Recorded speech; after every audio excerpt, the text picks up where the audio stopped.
Iya. Ini Kita ada sih lagi materi. ngapain?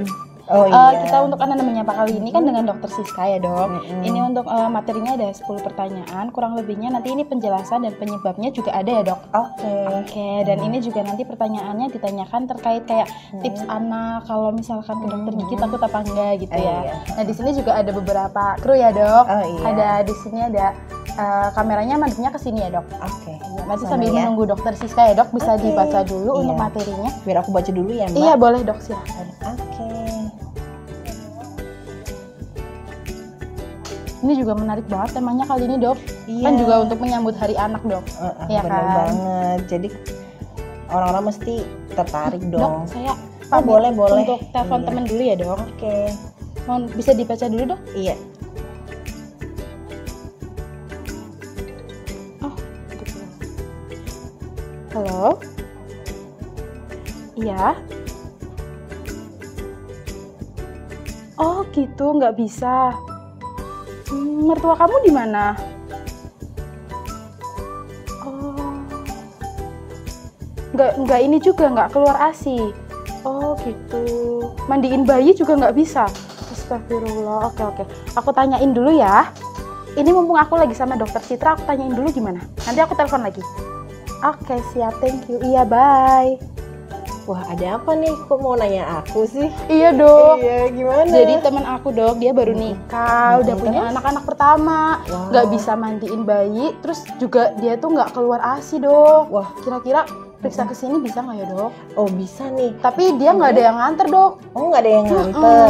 Mending ke Ananda Home Care aja nih. Ananda Home Care? Iya, nih kita kan punya pelayanan Ananda Home Care. Jadi nanti ada perawat atau bidan yang ke rumah teman kamu. Oh, Kita gitu. bisa breast care, terus kita juga bisa mandiin bayi. Keren gitu. banget. Oh ini Iya. bukan buat perawatan luka aja dok? Oh enggak dong, kita banyak banget layanannya. Bisa perawatan luka, terus apa?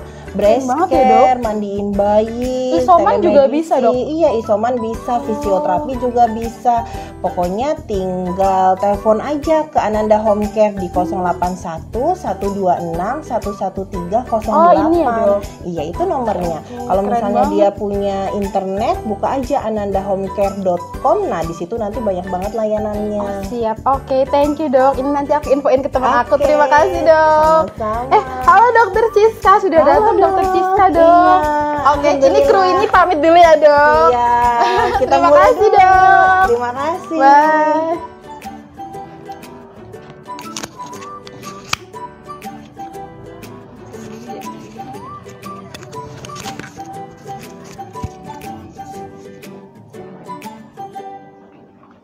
Halo Dokter Citra.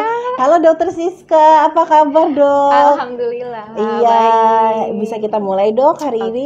ngobrol apa ini hari ini? Kita mau ngobrol tentang kesehatan gigi dan mulut. Mungkin saya sapa dulu ya teman-teman Ananda menyapanya ya.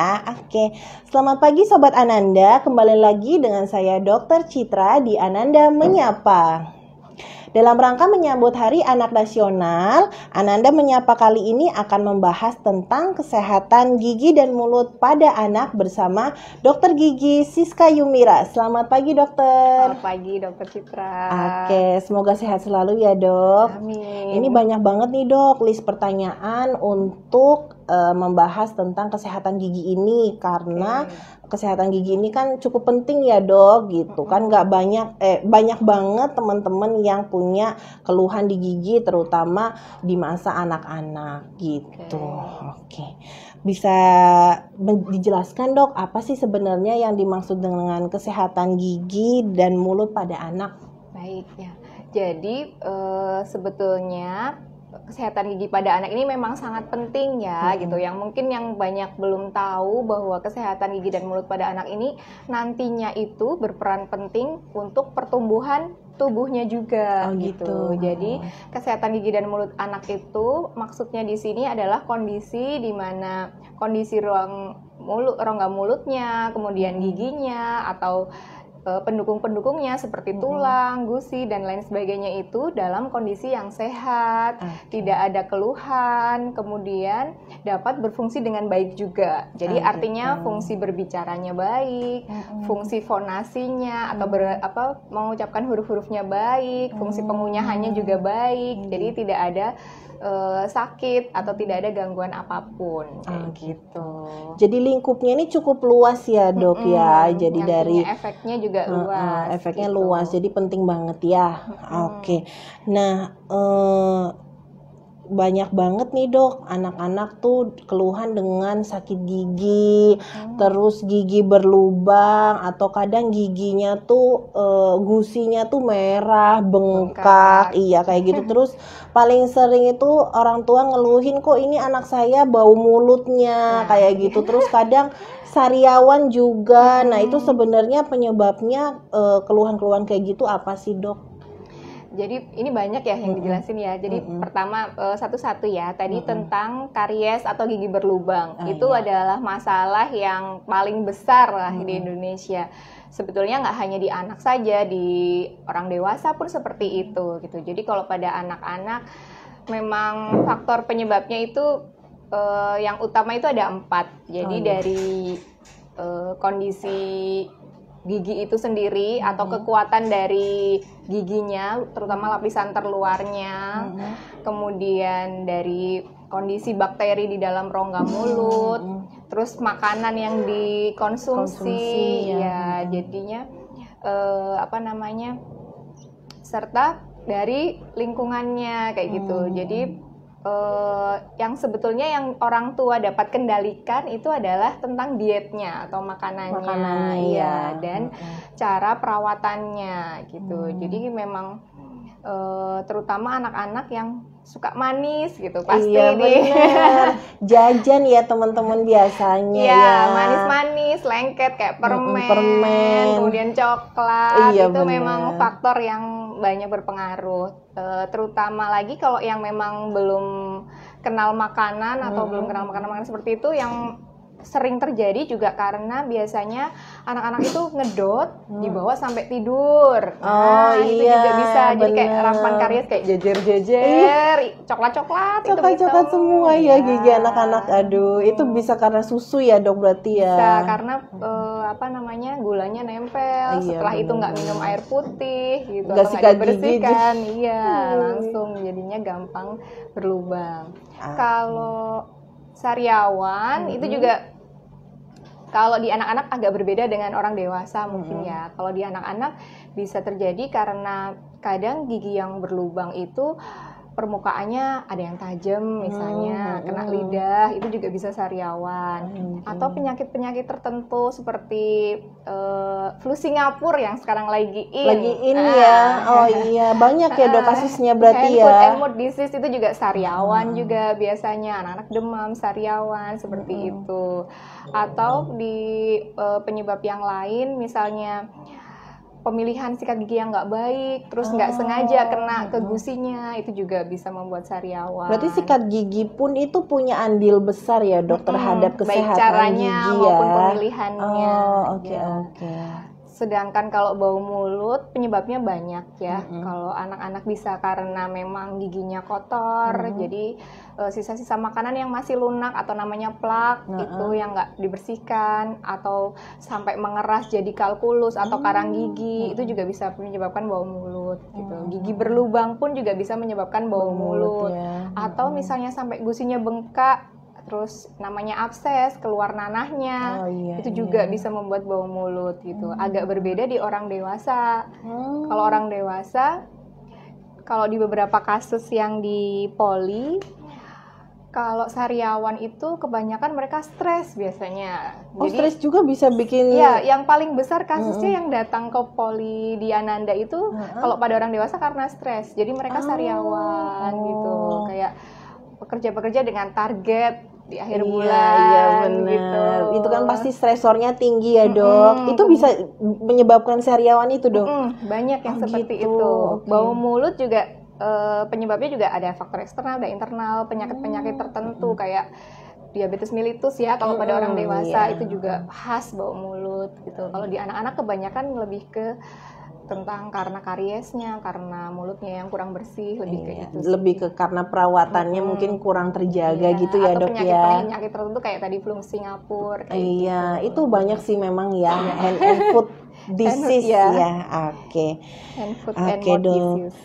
Nah, itu kan berarti penyakitnya ya, Dok. Nah, sekarang gimana sih, Dok, cara kita menjaga kesehatan gigi dan mulut pada anak ini? Tadi kan juga sempet tuh disebutin kalau bahkan sampai ke pemilihan sikat gigi itu pun penting. Nah, mungkin bisa, Dok, dibahas sikat gigi seperti apa sih? Terus yang perlu kita lakukan untuk kesehatan gigi dan mulut kita bagaimana gitu, Dok? Sebetulnya yang paling pertama dilakukan, yang perlu diperhatikan itu adalah pembersihannya. Jadi di sini peran orang tua sangat penting ya, terutama ibu lah biasanya gitu. Jadi terutama anak-anak yang misalnya minum susu formula nih gitu kan, biasanya ada kandungan gulanya. Gula, iya.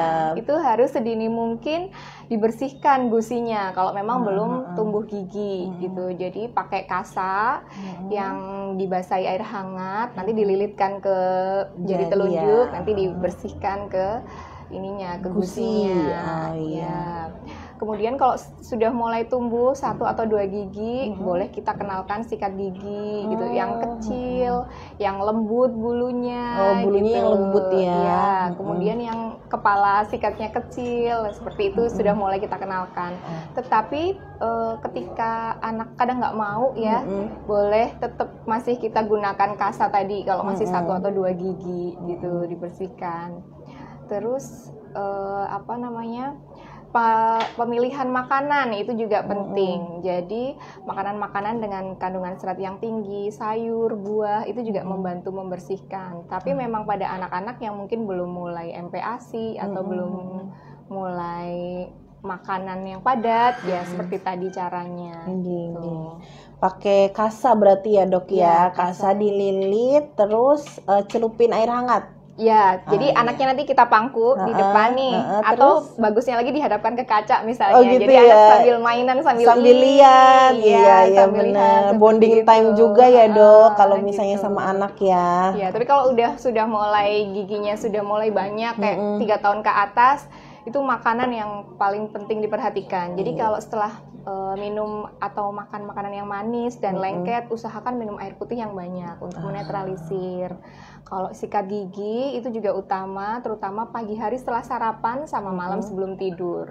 Berarti pagi hari setelah sarapan, terus malam sebelum tidur ya. Oh iya. Kalau habis sarapan berarti nggak apa-apa ya, Dok, kita sikat gigi ya, Dok? Nggak langsung. Jadi harus dijeda setengah jam. Oh, jadi ada jedanya setengah jam. Gitu. Oke. Kalau di Indonesia rata-rata kan mungkin pas mandi aja ya. Iya. Pas mandi gosok gigi baru makan biasanya malah. Iya, kalau ini berarti yang paling oke kita sarapan dulu terus tunggu setengah jam baru sikat gigi ya, Dok ya. Sebaiknya seperti itu. Oke, Dok. Untuk pencegahan penyakit yang bisa timbul di area gigi dan mulut ini seperti apa sih, Dok? Pertama tadi dari makanannya ya, gitu. Jadi kita jaga terutama makanan manis, terus kemudian makanan yang lengket-lengket, itu yang perlu diperhatikan. Terus kemudian minum air putih yang banyak, gitu. Lalu sikat gigi seperti tadi yang dijelaskan sehari 2 kali minimal. Terus air putihnya yang banyak. Terus kemudian jangan lupa rutin juga ke dokter gigi paling enggak 6 bulan gitu. Atau kalau untuk anak-anak boleh dikenalkan, misalnya orang tuanya kontrol, anaknya diajak kayak gitu. Jadi mulai dikenalkan. Jadi jangan sampai kita membawa anak-anak kita ke dokter gigi setelah mereka mengeluh sakit. Nanti jadi mereka trauma karena yang ada di pikiran mereka datang langsung diberi tindakan yang invasif. Jadi ke dokter gigi rasanya sakit gitu. Jadi udah takut duluan ya, Dok. Padahal kan kalau misalnya dikenalkan sedari dini gitu kan dia bisa ibaratnya bonding dulu nih sama dokter gigi, kenal dulu. Jadi kenal dulu sama tempatnya, kenal dulu sama dokter giginya. Dan kalau lebih dini kan kita jadi bisa mencegah gitu ya, Dok ya. Jadi tahu dan apa yang harus perawatan apa yang perlu, atau mungkin hanya pembersihan saja.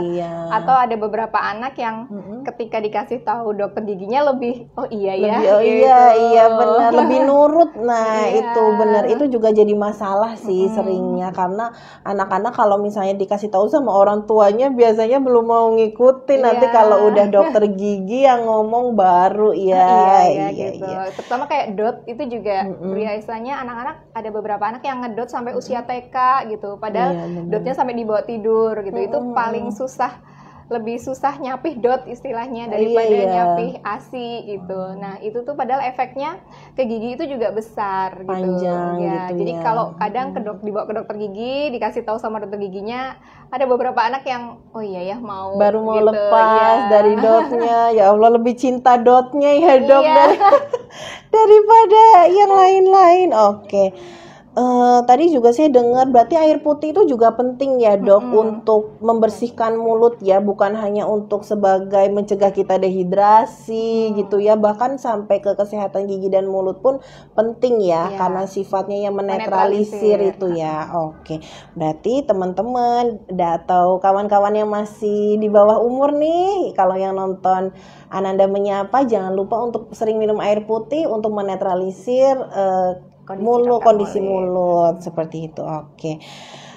Kalau misalnya nih dok, udah ada keluhan, nah pengobatan yang tepat buat anak-anak yang udah ada keluhan gigi tuh bagaimana sih dok? Apakah langsung ada tindakan yang seperti orang dewasa, kayak ditambal atau dikawat atau gimana gitu dok? Biasanya yang paling sering terjadi itu kan yang dikeluhkan adalah sakit. Pertama yang dikeluhkan itu nih, pasti sakit gitu. sakit Ya, dulu. penyebabnya sakit itu sebenarnya banyak gitu. Tapi untuk ibu-ibu yang di rumah atau orang tua ya, untuk biasanya pertolongan apa dulu nih gitu. Bisa dilakukan dengan berkumur air garam hangat, boleh gitu untuk sementara gitu. Kemudian kita cek dulu juga kondisinya gitu. Kalau memang ternyata banyak sisa makanan di situ, ya dibersihkan dulu, dibantu dibersihkan gitu. Kemudian kalau misalnya ternyata nggak tahan sekali sakitnya, boleh pertolongan pertama minum paracetamol dulu nih gitu, adanya di rumah apa gitu. Setelah itu kalau memang tidak reda, boleh kita bawa ke dokter gitu, ke dokter gigi. Jadi nanti dari dokter gigi biasanya akan diperiksa dulu kondisinya gitu.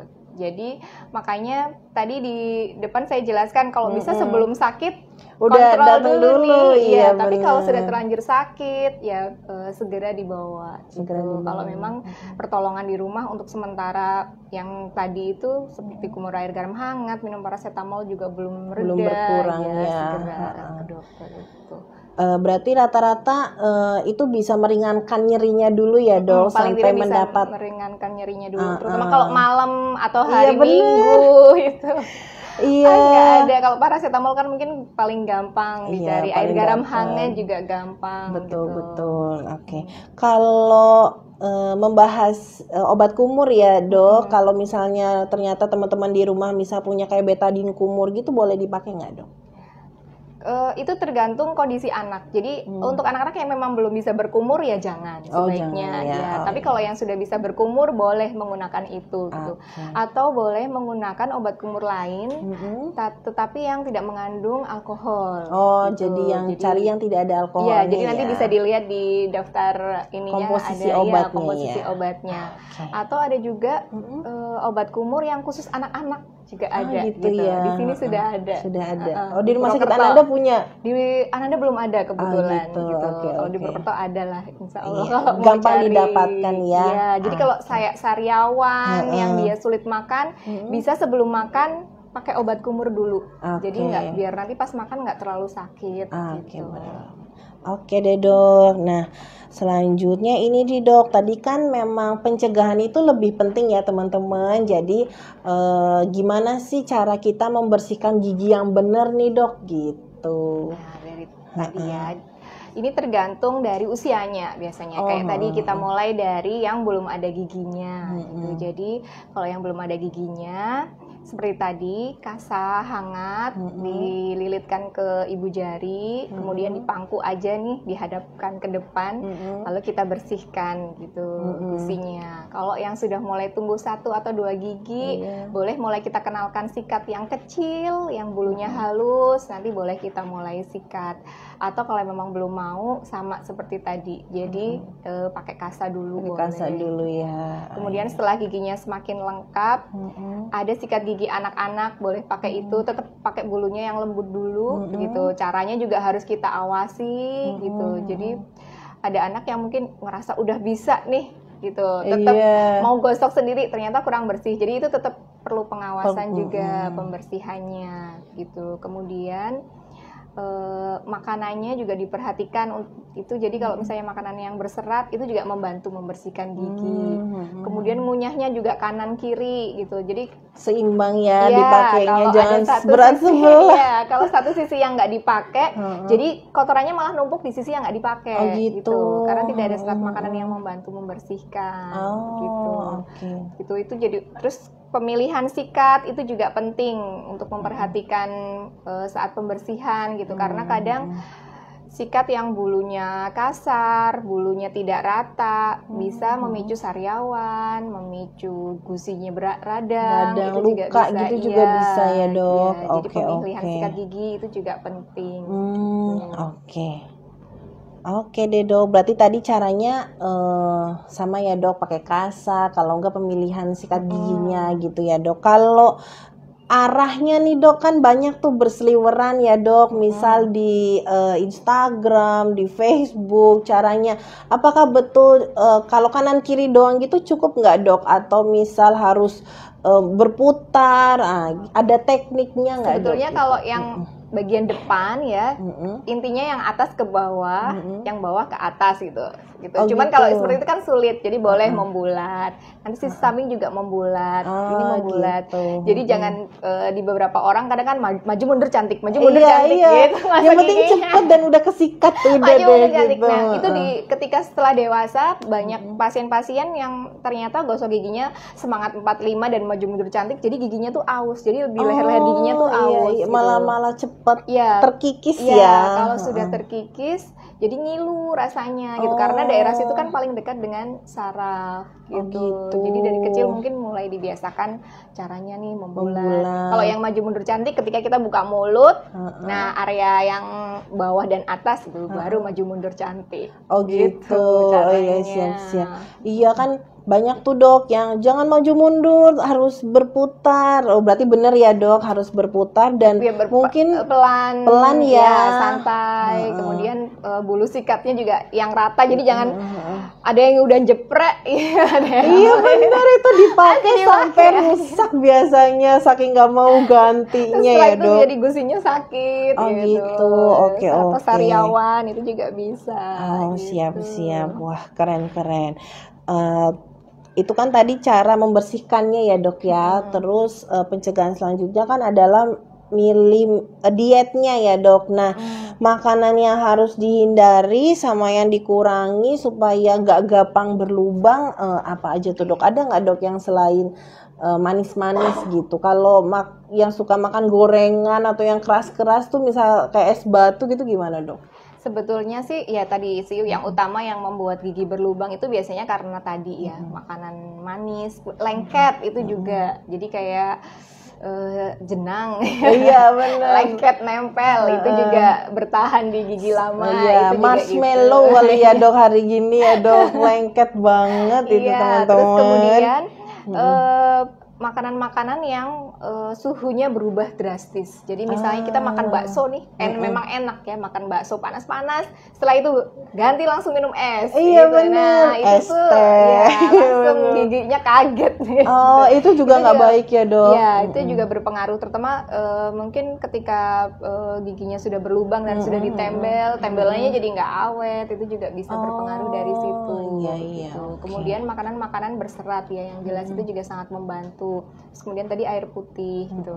Kalau makanan-makanan lain susu boleh. Setelah itu kalau susunya memang manis ya minum air putih gitu, atau susu murni. Kemudian keju itu juga baik. Oh, keju itu bagus ya dok ya. Makanan-makanan yang mengandung kalsium, kemudian vitamin D gitu, kayak brokoli mungkin ya, terus kemudian ikan itu juga baik untuk kesehatan gigi ya. Jadi anak-anak sudah dikenalkan ikan-ikan dari kecil, kemudian sayur kayak gitu.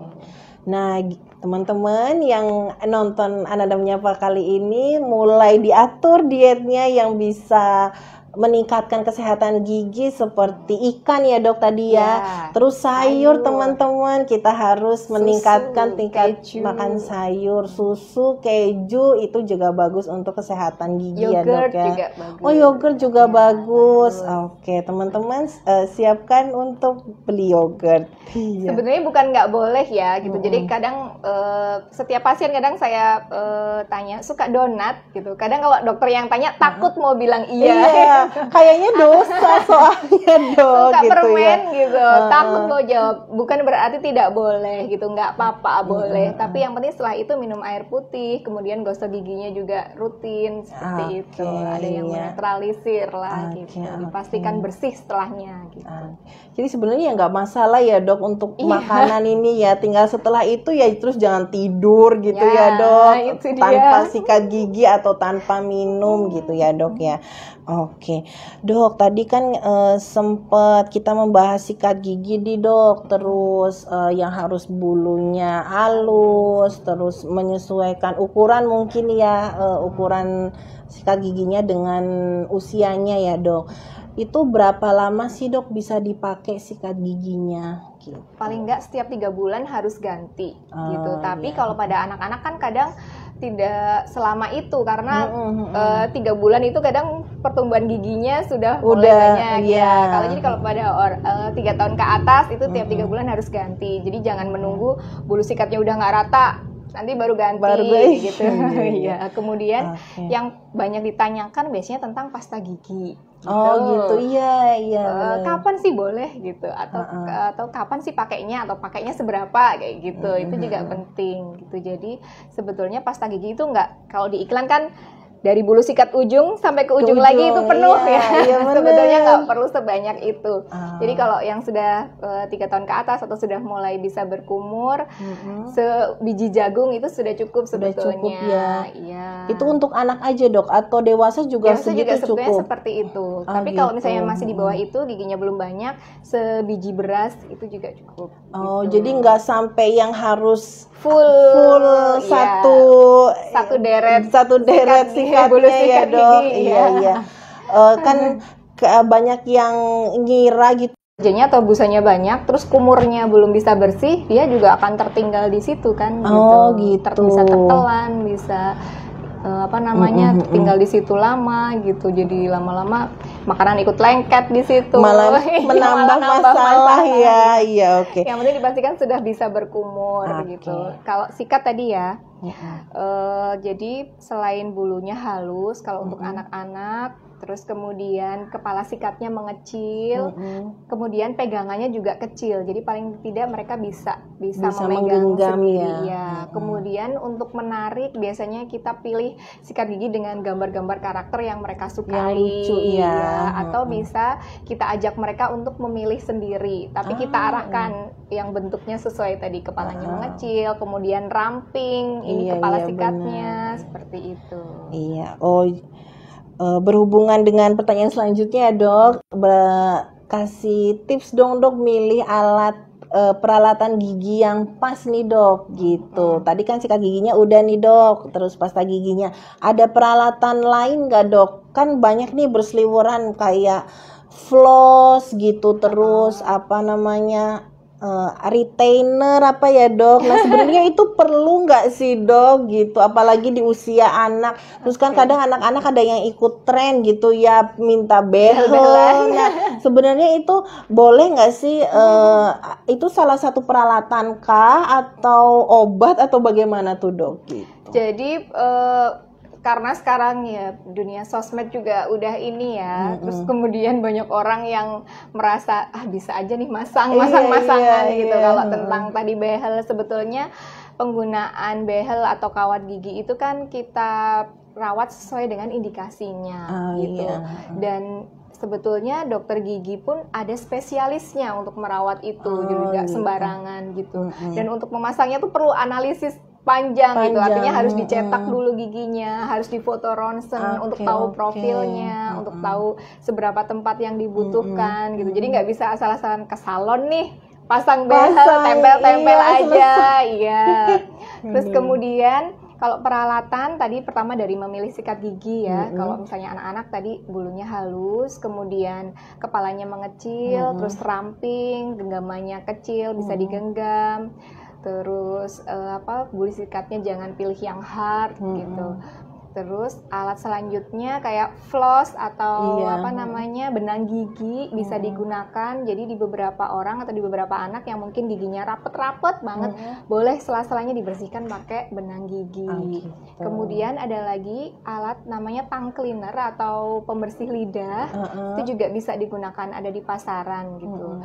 Tapi dipastikan membersihkannya pelan-pelan gitu, karena di beberapa anak kadang pengen mutah nih, bahkan orang dewasa pun gitu. Itu masih ya, iya gitu. betul. Itu juga perlu gitu, karena kadang bakteri juga di lidah juga banyak yang nempel, atau jamur itu juga yang banyak, jadi perlu dibersihkan juga. Jadi bikin putih-putih gitu ya dok. Kalau misalnya kita salah make tang itu putih-putih di lidah itu jamur dok, atau belum tentu? Jamur, atau bisa juga karena kalau misalnya minum susu formula, kadang itu juga. Kalau misalnya nggak bisa pakai tongue cleaner, boleh tadi pakai kasa di lidahnya juga kita bersihkan. Kalau anak-anak yang masih kecil, masih bayi. Kecil ya. Oke dok. Oke dok, tadi kan kita udah bahas tuh pencegahannya, terus pas sakitnya ya dok. Selanjutnya kapan sih dok kalau kami ke dokter gigi gitu dok? Pada saat kapan nih anak-anak mulai? Iya. Jadi memang untuk pengenalan ke dokter gigi itu sedini mungkin. Jadi ketika anak sudah mulai tumbuh gigi atau sudah mulai 6 bulan gitu, di beberapa anak kan 6 bulan sudah mulai bisa duduk sudah mulai bisa dikenalkan gitu, datang tidak apa-apa. Jadi untuk sekedar dilihat giginya, apakah pertumbuhannya baik, dilihat kondisinya, itu sudah boleh sebetulnya. Atau kalau di beberapa orang mulai dari 18 bulan gitu juga boleh, karena sudah mulai bisa diajak bicara, sudah mulai bisa duduk sudah bisa mulai dia diajak ngobrol atau diberitahu, itu sudah mulai ngerti, itu boleh. Tapi sedini mungkin ketika sudah mulai tumbuh gigi, sudah mulai dikenalkan. Gitu. Berarti teman-teman Anda menyapa, jangan pernah menunda untuk ke dokter gigi saat anak secepatnya ya dok. Saat anak sudah ada tumbuh gigi, udah bisa langsung ke dokter gigi. Oke. Untuk terakhir nih dok, ada tips nggak dok supaya anak nggak takut nih dok ke dokter gigi? Karena biasanya kadang ke dokter umum pun udah takut ya. Ini dokter gigi kan biasanya alatnya wah udah heboh dulu nih, baru mau masuk keluar lagi nih. Nah itu gimana dok tipsnya dok? Nah itu tadi, jadi pertama sedini mungkin kita ajak gitu, atau ketika orang tuanya yang periksa boleh kita ajak gitu. Cuman ya memang kendalanya kalau kemarin karena kayak kondisi COVID itu memang anak-anak jadi terbatas memang gitu. Jadi tapi untuk kondisi yang normal, kondisi yang baik itu boleh mulai dikenalkan. Jadi sebelum mereka kerasa sakit, sebelum mereka benar-benar asing itu harus sudah dikenalkan dulu. Itu yang pertama. Kemudian sebelum ke dokter gigi bisa kita kenalkan dulu nih. Sekarang kan banyak media kayak YouTube atau mungkin di gambar-gambar dari Instagram atau dari Google yang gimana sih kalau ke dokter itu seperti apa. Kita mulai kenalkan dulu sebelum kita bawa ke dokter. Atau film-film Upin Ipin ada itu gitu ya. Ketika ada kunjungan ke dokter gigi ke sekolah seperti apa. Nanti di situ ada kaca mulut, ada apa, dikenalkan biasanya. Jadi boleh kita jelaskan dari awal, atau bisa juga kita ajak main game yang tentang bersih-bersih gigi. Itu juga bisa. Itu menarik banget ya dok. Gitu. Jadi kemudian kita juga bisa memilih tempat yang memang sudah tidak asing. Misalnya dia berobat ke poli anaknya di Rumah Sakit Ananda nih, ya, artinya dia sudah tidak asing dengan Rumah Sakit Ananda, gitu. Ke tempat yang jangan ke tempat yang baru kemudian langsung ada tindakan dan sakit, jangan yang seperti itu gitu. Jadi artinya untuk sedini mungkin datang ke dokter gigi, kemudian perawatannya yang minim invasif. Kemudian tempatnya yang tidak asing seperti itu, mungkin bisa anak-anak biar nggak takut gitu. Jadi intinya bikin anak-anak itu nyaman dulu ya, terus kenalan dan jangan kita kayak nakut-nakutin malah ya. Dan jangan juga memaksakan. Jadi ada beberapa orang tua datang dengan kondisi anak yang giginya sudah goyang. Wah. Jangankan anak-anak, orang tua pun ketika datang ke dokter gigi yang belum pernah dikunjungi pasti juga deg-degan gitu loh, apalagi anak-anak. Tapi kadang ada beberapa orang tua yang maksa harus nih dicabut sekarang. Nah, itu yang sulit gitu. Jadi orang tua juga harus bisa berempati gitu sama anaknya gitu. Jadi bahwa ini melihat butuh waktu nih anak nih gitu. Kalau memang belum mau, ya udah kenalan dulu sama tempatnya, sama dokternya. Baru setelah itu nanti janji ya minggu depan datang lagi, misalnya seperti itu. Jadi empati orang tua juga penting ya, Dok. Melihat kondisi anaknya udah ready nggak nih gitu ya. Jangan malah marah-marah di dalam poli, anaknya semakin tegang, semakin takut. Malah jadi gerakan tutup mulut deh di dokter gigi. Trauma sampai besar. Benar. Malah kedepannya, jangan semakin sampai sulit deh perawatan kesana gigi-gigi berikutnya gitu. Oke, terima kasih dokter. Sebelumnya untuk pertanyaan yang dari kami sudah cukup. Kita akan lanjut ke pertanyaan dari teman-teman yang ada di Ananda Menyapa. Oke dok. Ini sudah masuk dok, pertanyaan pertama. Dok, sebaiknya anak balita diajak ke dokter gigi anak atau ke dokter gigi biasa biar anak balita nggak cranky saat diajak ke dokter gigi, gimana caranya gitu dok? Oke, baik. Kira-kira gimana dok? Tadi sudah sekilas dijelaskan ya. Iya. Gitu. Jadi biar anak-anak nggak cranky ya itu tadi dari kecil kita sudah kenalkan dulu nih sama dokternya atau sama tempatnya gitu. Jadi udah biasa main ke situ lah kayak gitu, udah kenal gitu. Jadi mereka sudah kooperatif, kemudian sudah tidak asing, kemudian pertama kali yang dilakukan juga jangan langsung tindakan-tindakan yang invasif atau yang menyakitkan gitu. Jadi misalnya dengan pembersihan dulu nih, disikat yang seperti itu, atau pengenalan alat-alatnya dulu, yuk pakai kaca nih dilihat gitu. Kemudian apakah harus ke dokter gigi umum atau dokter gigi spesialis anak? Itu tergantung, itu adalah pilihan karena tidak semua kota terdapat dokter gigi spesialis anak. Untuk anak ya. Jadi kalau misalnya ada itu lebih baik gitu. Tapi kalau ternyata tidak ada, boleh memilih dokter yang memang anak tersebut nyaman gitu. Jadi anak-anak itu memang istimewa ya. Iya gitu. benar. Jadi treatnya tuh spesial ya dok jadi ya. ada beberapa anak yang maunya sama dokter laki-laki gitu. Jadi kita harus tahu tipe-tipe anaknya dulu. Iya. Ada juga anak yang maunya ke rumah sakit yang ada toko jajannya kayak gitu. Jadi tipsnya apakah harus ke dokter gigi umum atau dokter gigi spesialis itu selain kita lihat ketersediaan di kota tersebut ada atau tidak, juga kita lihat dari kondisi anaknya atau tipe anaknya gitu. Jadi kalau misalnya nyamannya sama dokter A, ya kita berkunjung ke dokter A gitu. Karena ada beberapa, kalau di pengalaman di Ananda ya, sudah seraknya sama ini, ketika ganti ke yang lain karena mungkin dokternya berhalangan, langsung ngambek sampai nggak mau perawatan beberapa bulan berikutnya karena trauma. Ada yang seperti itu. Padahal sebenarnya dokter penggantinya nggak kenapa-kenapa gitu. Tapi karena anak, anak tuh kadung kayak ibaratnya memilih jajan gitu. Udah terlanjur maunya ini, ya udah nih gitu. Jadi jangan sepelekan juga keinginan anak ya dok ya, cocoknya di mana sih gitu, karena itu juga akan memperlancar perawatan giginya dan bisa jangka panjang seperti itu. Semoga jelas ya teman-teman. Selanjutnya yang kedua, bagaimana sih dok cara mengajak anak tidak takut ke dokter gigi? Boleh nggak scaling untuk anak 6 tahun? Nah, mungkin yang bawah tadi belum kita bahas ya dok.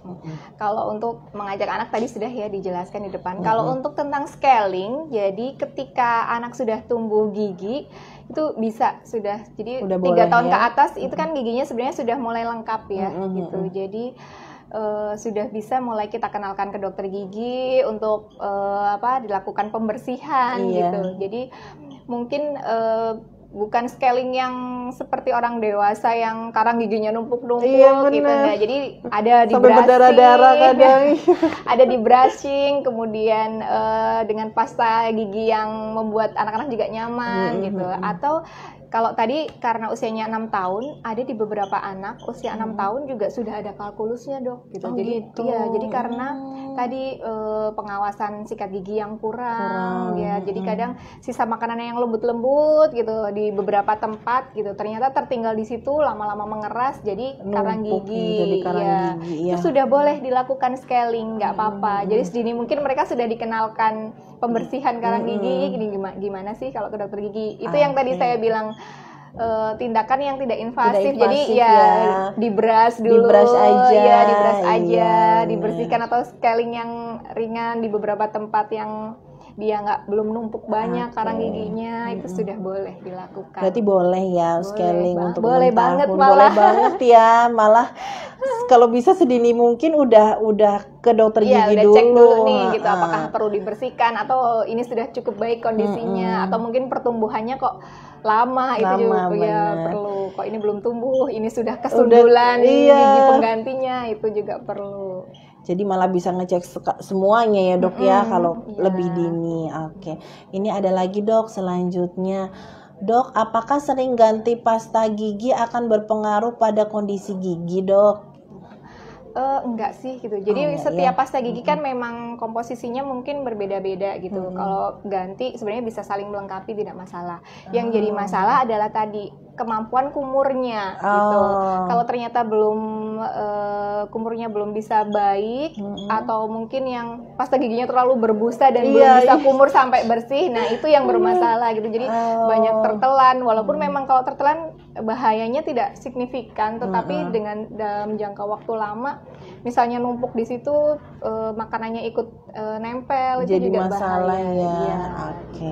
Berarti ya nggak masalah nih teman-teman gitu. Yang penting kumurnya harus bersih nih supaya nggak ada sisa-sisa pasta gigi di gigi ya dok ya. Atau bisa kalau pengen gampangnya boleh memilih pasta gigi yang non deterjen, jadi tidak terlalu berbusa. Jadi untuk anak-anak yang masih kumurnya belum terlalu pinter, dia nggak terlalu banyak numpuk, nggak terlalu banyak yang tertinggal gitu. Nah, berarti teman-teman kita sudah mulai harus melihat komposisi dari si pasta gigi itu ya dok ya. Dan nggak semuanya nggak non deterjen itu mahal. Ada kan beberapa pasien kadang, dok, saya tuh cari ini katanya recommended tapi jarang ada, dan harganya sampai 200.000 sampai 100.000 karena kayak barang langka ya dok ya. Iya, ada yang seperti itu. Nggak harus yang mahal seperti itu gitu. Ada beberapa merek yang non deterjen nggak semahal itu juga ada gitu. Boleh gitu. Jadi jangan ketika nggak ada ya jangan memaksa untuk mencari yang sulit. Jadi anaknya tertunda nggak gosok gigi. Iya benar. Malah jadi bahaya lagi ya. Jadi ya sesuaikan dengan kemampuan kita teman-teman. Yang penting kita menjaga kebersihan gigi. Oke. Ini masih ada pertanyaan dok. Pagi dok, apakah ada batasan atau aturan penggunaan pasta gigi berfluoride pada anak? Wah ini udah mulai spesifik nih dok. Ada fluoride-nya. Udah mulai berat nih. Iya. Tadi kan kita baru deterjennya ya. Ini fluoride dok. Ya, gimana fluoride tuh itu dok? penting gitu. Jadi untuk jadi untuk pertumbuhan anak itu memang kandungan fluoride itu penting gitu. Tapi juga kita perhatikan di beberapa tempat kayak mungkin yang tempat-tempat tertentu dengan kandungan air yang fluoride-nya tinggi itu juga berbahaya kalau terlalu berlebihan gitu. Tapi kalau di area Jawa kayaknya sekitar Purwokerto itu masih perlu gitu. Cuman ya memang seperti yang tadi saya bilang, nggak perlu yang mungkin pasta giginya full sesikat gitu. Jadi secukupnya saja, boleh sebiji jagung atau lebih sedikit boleh gitu, sepertiganya sikat. terbatas seperti itu saja, dan yang dipastikan kumurnya baik tadi, jadi nggak tertinggal di situ. Jadi karena kalau misalnya terlalu banyak fluoride atau misalnya dia kelebihan, malah jadinya kadang timbul spot putih-putih di gigi. Oh Nah, gitu. kalau kelebihan itu jadinya spot putih-putih itu bukan malah giginya jadi putih bersih ya, malah padahal justru itu bermasalah gampang rapuh biasanya giginya gitu. Jadi fluoride itu kita batasi terutama di tempat yang memang kandungan airnya mengandung fluoride tinggi. Biasanya mungkin di area Kalimantan, di daerah tertentu itu. Kemudian pastikan berkumur biar fluoride di kandungan pasta giginya juga terlarut ya, sudah bersih gitu. Jadi secukupnya aja.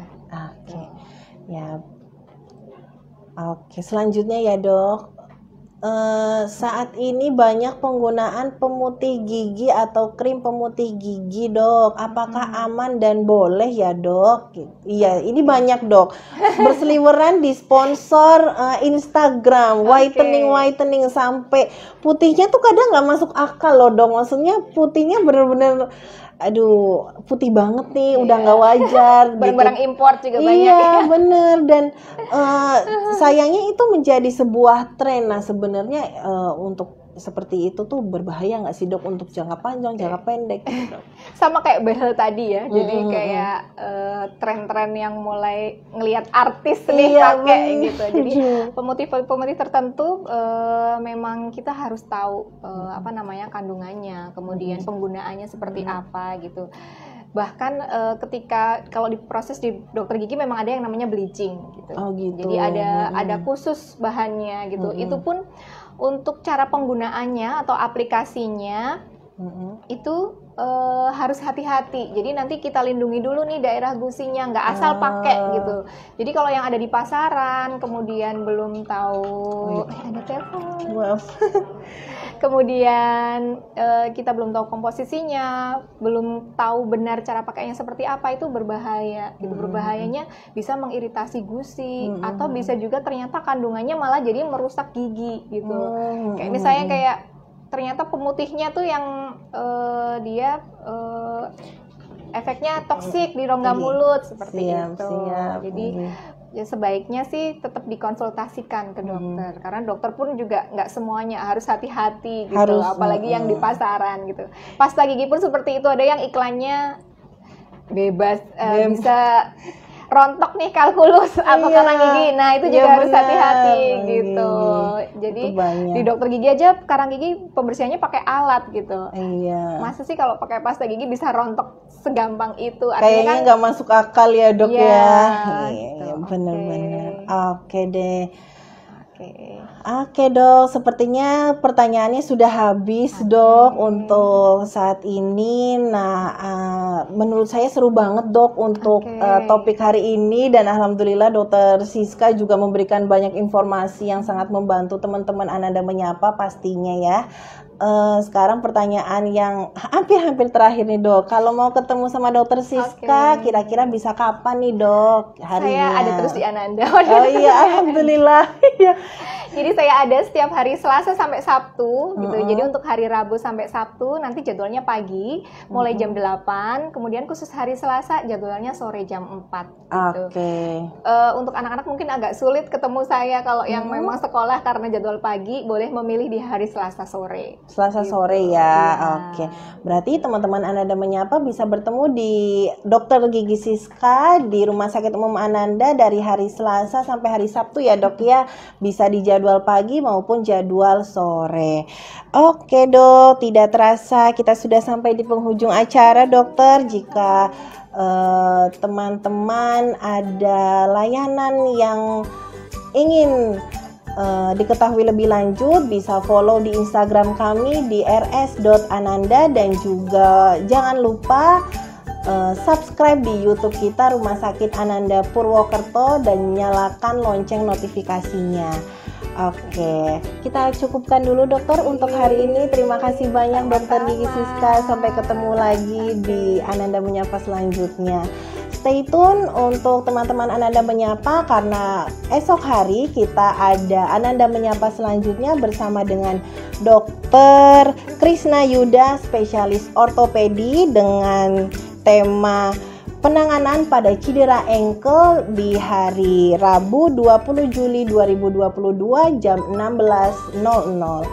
Oke, terima kasih, salam sehat.